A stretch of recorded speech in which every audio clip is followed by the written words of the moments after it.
a good message at a conference like this to think smart but move fast. It actually comes from Intuit, where I was before Spreadshirt, and it was one of our core values. How would you describe the situation of the business of Spreadshirt at the moment? I think all business right now is hard. It's tough in the economy right now, but we're managing to grow. We're really working hard on our costs, and so it's good, fun business to be in, but also one where we need to work on our costs. But you grew the last this year? Yes. Can Positive year over year. Can you say how much? No, you normally you cannot say how much. But you grew nevertheless. You had to lay we're off at year-over-year growth. You had to lay off people nevertheless. Why? Yeah, because of cost. So just growth. There's an equation there, right? You have your revenues, and then you have your costs, then you have your profitability, and we weren't reaching our profitability goals fast enough. When will it be profitable? Next year. Next year's the plan? Yes. Yes. What are the countries you are most successful at the moment? France and the U.S., right after Germany, and then the Nordics are doing fabulously.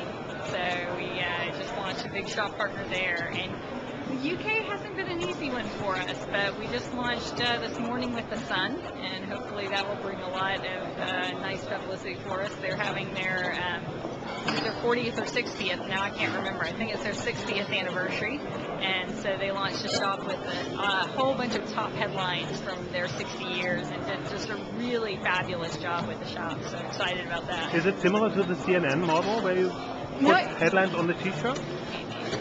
In the sense that it's headlines, but what they actually did that was interesting is they're offering the headline in text. They're also offering the actual front page, and then they did design for all of those headlines, so you have a fashion angle. So you have the basic, the front page, and the fashion angle. It's really just, it's a phenomenal shop.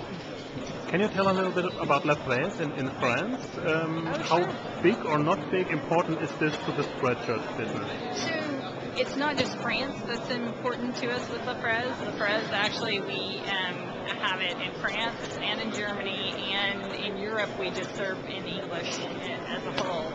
And it brings designers into our network, and that's really what LaFraise is about, is it keeps that creativity and the quality of design high in our network, and that's what we have it for. Is this a growth business, or is this just, as you said, to bring in designers? Yep. Nope. It's a growing business. It grew just like the rest of our businesses last year, and is growing this year. How many shirts do you have per week or per month? Is there a certain models that you have? No, the only thing that we've announced is we did over 1.3 million last year. Mm-hmm. And what about the future of Spreadshirt? So what are your plans for next year apart from being profitable?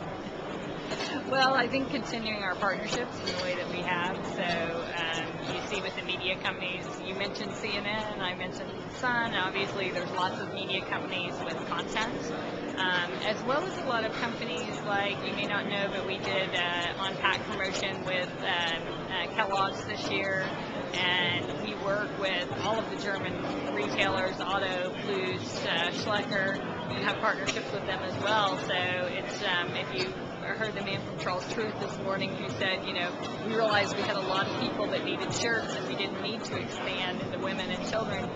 For us, it's the same thing. We have a lot of people that need shirts, and different partnerships that we can form in unique ways, whether it's a brand or a retailer or, or a media company. Is this the goal, growing through partnerships, the strategy? That's our fastest growing segment of the business. How important are your sellers, so the people that set up shops and do their small businesses? The long tail of that. So they're great. They're so if you look at our shop partner business, half of that is what we call key accounts, and the other half is long tail. So it is an important part of our business.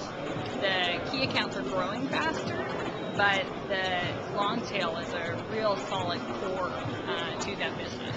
What are the success factors so that they can be successful, especially your key account? For the long tail? Yeah. Or key accounts? Sorry. Okay, for the long tail.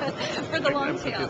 So I say the success factors for the long tail are really knowing their customers, because that's who they're closest to. So where we see people that are successful are the people that have a community already that they're trying to speak to. They help that community express themselves, whether it's about, they're very passionate about football, or they're very passionate about knitting.